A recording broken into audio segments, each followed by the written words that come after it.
All right. Hello and welcome to another edition of It's Just Me with Brent Fox. And tonight I am going to be introducing a new series from my show. It is called the 20 by 20 series. Now, basically, what that has to do with boxing is basically everything that has to do with boxing.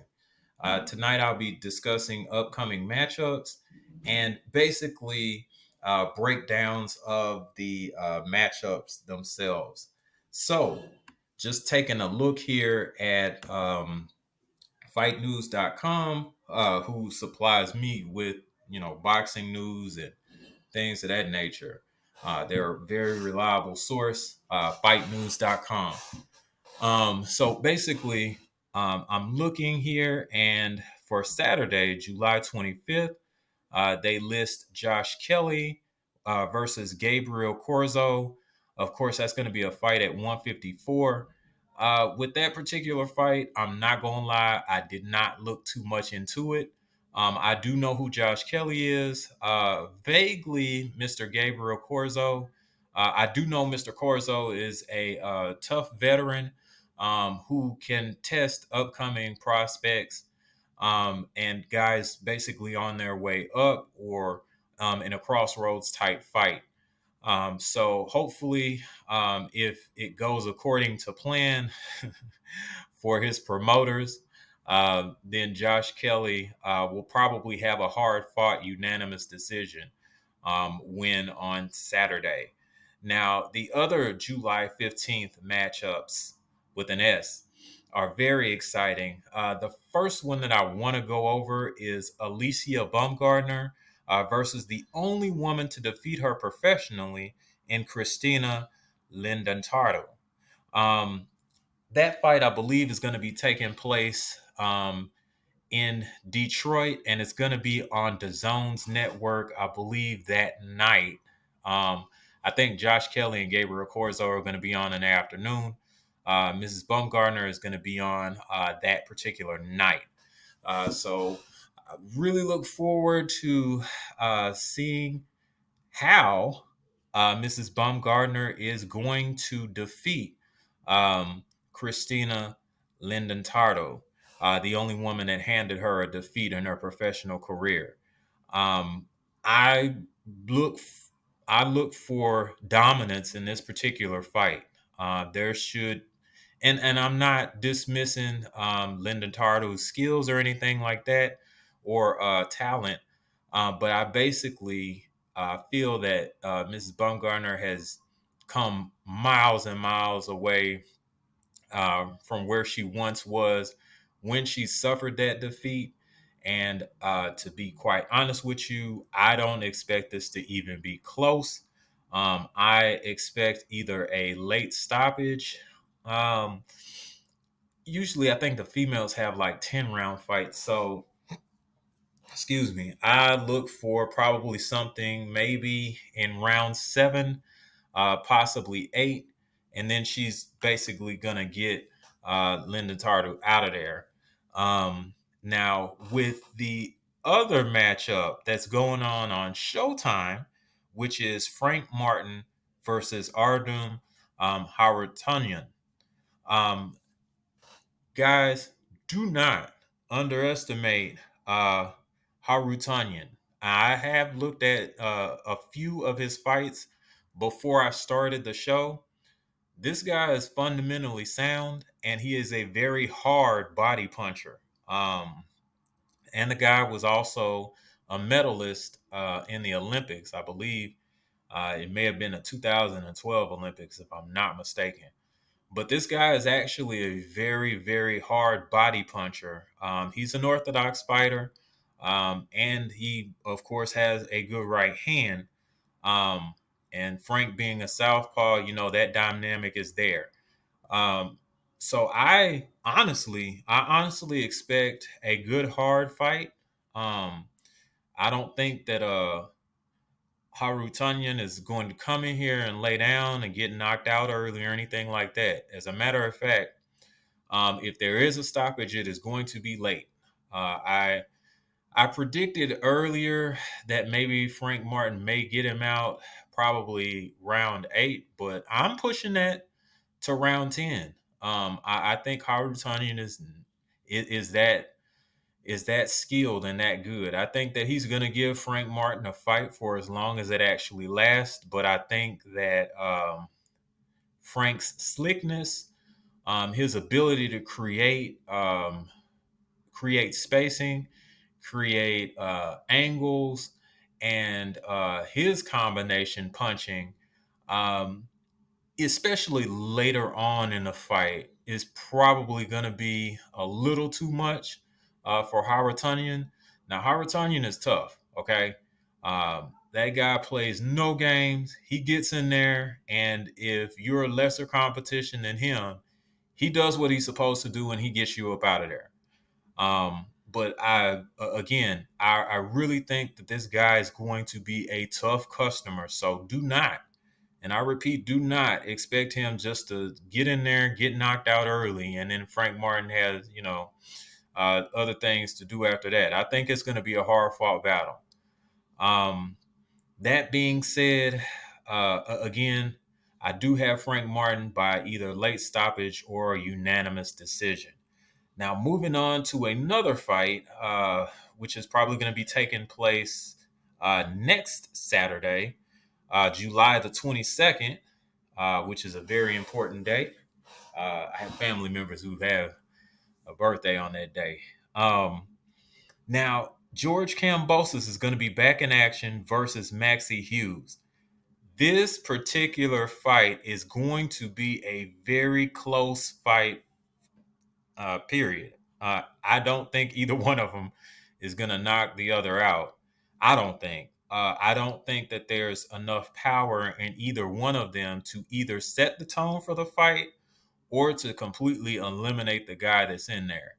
I believe that George Kambosos, being like a volume puncher, um, could give Hughes some trouble.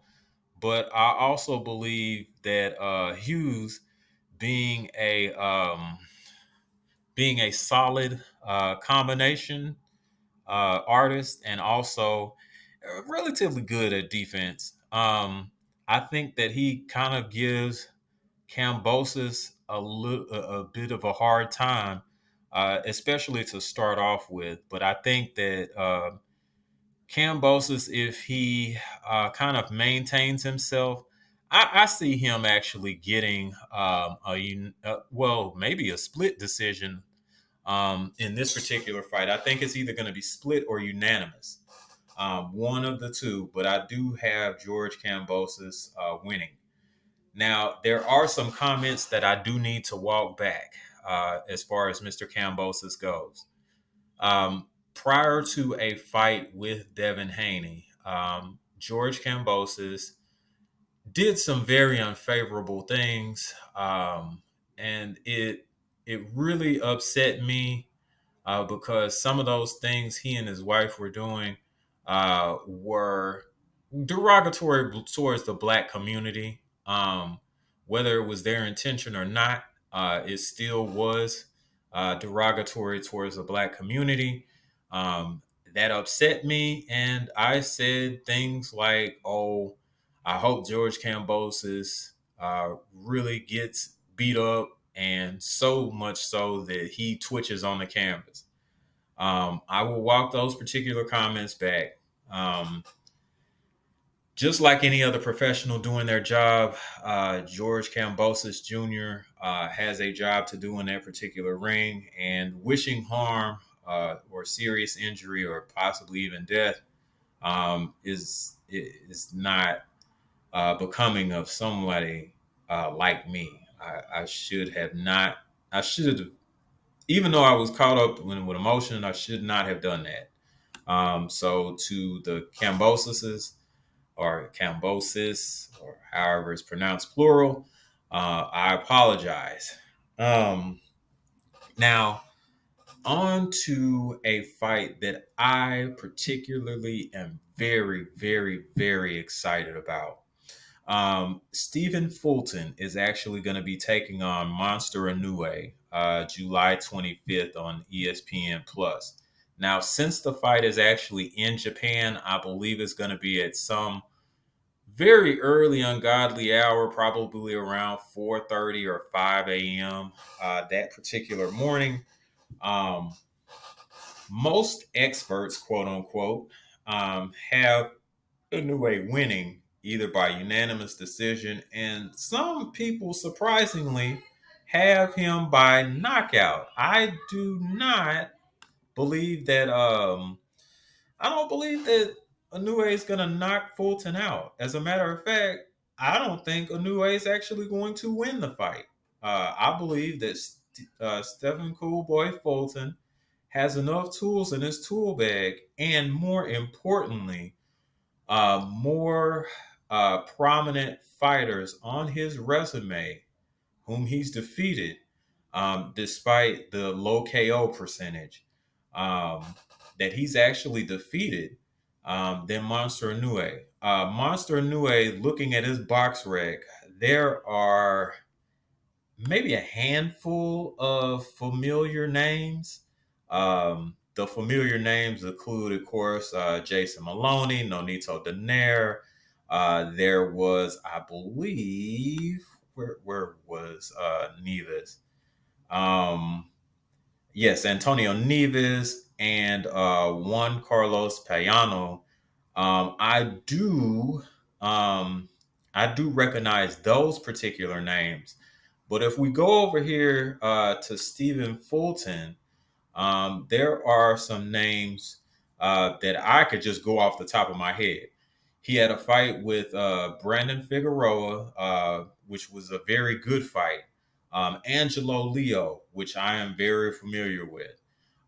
He also had, not too long ago, I believe it may have been his most recent fight, where he actually took on Daniel or Danny Roman, and wound up beating him convincingly. Um, there was Isaac Aguilar and Arnold Kayagi, who was basically a guy that was supposed to be cracking like the top 10 of the 122-pound division. Like, defeating those particular guys alone, and I think they were all undefeated, with the exception, of course, Danny Roman. Um, those guys were all defeated, and then he was the one that actually gave them their defeat. So I think that Fulton, with his resume alone, and also just the skill set and the talent that he basically has, I think it's actually enough to hold off Monster Inoue. I think that he discourages him by not being a clean target for Inoue to hit.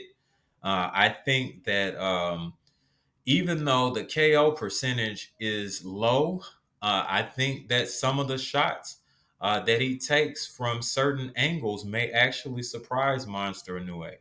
I think that Monster Inoue believes that he could just go in there and take care of Fulton and bust all through him like he's done all his other opponents.